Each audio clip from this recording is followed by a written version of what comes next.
நான் என்ன செய்யறதில்ல, மனம் முடிந்து போவதில்லை. ஏன்னா ஆண்டவர் என்னோட இருக்கிறார். அல்லேலூயா.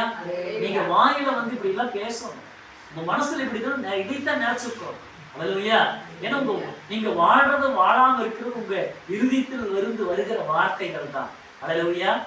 அதனாலதான் நிதானமா யோபு பேசுறாராமா நண்பர்கிட்ட ஆண்டவர்கிட்ட.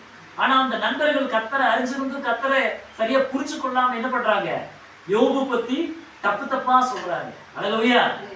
அப்போ மற்றவங்களை குறிச்சு நம்ம தப்பா பேசுறதுனால நமக்கு ஒண்ணும் வரப்போகிறது இல்லை.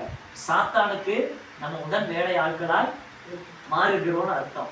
ஆனா ஆண்டவர் குறிச்சு நிதானமா பேசும் பொழுது, மற்றவங்களை குறிச்சு காரியத்தை குறிச்சு நம்ம பேசாம அமைதியா இருக்கும் பொழுது என்ன நடக்குதுன்னு சொன்னா, ஆண்டவர் நம்ம இழந்து போனதை எல்லாம் திரும்ப கொடுக்கிறார்.